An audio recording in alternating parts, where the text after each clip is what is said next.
c'est pas fini pour toi. Tu as encore de l'espoir. Alléluia. Et quelqu'un qui a la destinée prophétique doit respecter ce qu'on appelle la loi de la créativité de Dieu selon la Bible. Et regarde ce que la loi de la créativité fait. Le moment où les frères de Joseph ont su que l'avenir de leur frère là est en train de prier, qu'est-ce qu'ils ont fait? Ils ont fait le complot pour le tuer. Comme ils n'ont pas pu là, ils l'ont vendu. Alléluia. Pour faire tarder là, pour tarder son destin.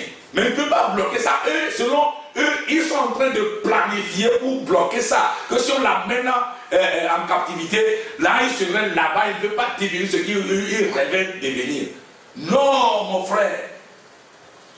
Personne ne peut changer le destin de son prochain. Je dis quoi? Personne ne peut changer le destin de son prochain. Alors toi qui me regardes là, ce n'est pas fini pour toi. Il faut te relever. Il faut te relever. Ce n'est pas fini pour toi. Alléluia. Dieu est en train de prouver ta foi pour voir combien de fois tu l'aimes. Dieu est en train de prouver ta foi pour voir combien de fois tu l'aimes. Et tu démissionnes déjà. Moindre chose, tu dis, ah si c'est comme ça, on va laisser ça. Alléluia. Si tu es trop découragé, il faut savoir que tu es conduit par l'esprit d'escargot. Je dis bien l'esprit d'escargot là. C'est ça qui anime les gens. Ceux qui démissionnent vite là. Ils se découragent, démissionnent vite là. C'est ça, l'esprit d'escargot. Il faut attaquer cet esprit là. Tu vois l'escargot, non? Quand il sort, il s'en va. Et quelque chose a touché sa tête là. Il rentre dans sa coquille. Parce qu'il a peur que quelque chose va arriver. Il se décourage de son chemin. C'est comme ça, c'est cet esprit là qui t'anime. Tu dis, si c'est comme ça, je vais laisser ça. Tu vas laisser pour qui? Tu vas laisser ça pour qui?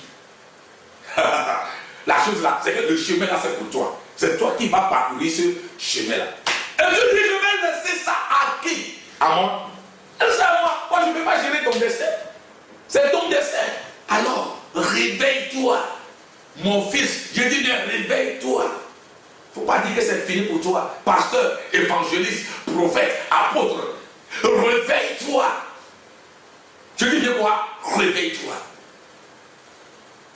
Crois en toi-même. Il faut croire en toi-même.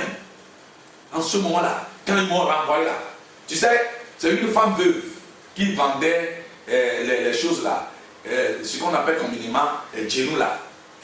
Il vendait ça à Kégué. À Kégué Kéléouga. Cette dame là, il était adepte de Vaudou-si, avant de se convertir. C'est elle qui m'a reçu avec sa fille, qu'on appelle Djiboli. Aux vidéos de Suzanne Djiboli. Et puis, son papa était comédien, Janou, qui était mort. C'était en 2002, je ne sais pas. Cette fille-là, sa mère qui m'avait reçu, ils m'ont nourri. Alléluia, j'ai dormi sur les bancs d'église. Sur les bancs d'église à Kégué Kéléouga, assemblée de Dieu Kégué Kéléouga. Je n'ai pas dit qu'ils m'ont fait du mal, hein. Je dis j'ai dormi là-bas. Pour que ceux qui vont me regarder, peut-être qu'ils sont là-bas, ils me regardent présentement. C'est eux qui m'ont soutenu en ce moment-là. Mais je disais, s'ils me regardent, ils vont dire vraiment que l'autre homme disait qu'il va réussir sa vie. Oui, je vais réussir. Et personne ne peut pas mettre la main sur la poitrine pour dire que si ce n'est pas lui là, il ne peut pas être, que je ne peux pas être ici aujourd'hui. Non, seul Jésus-Christ.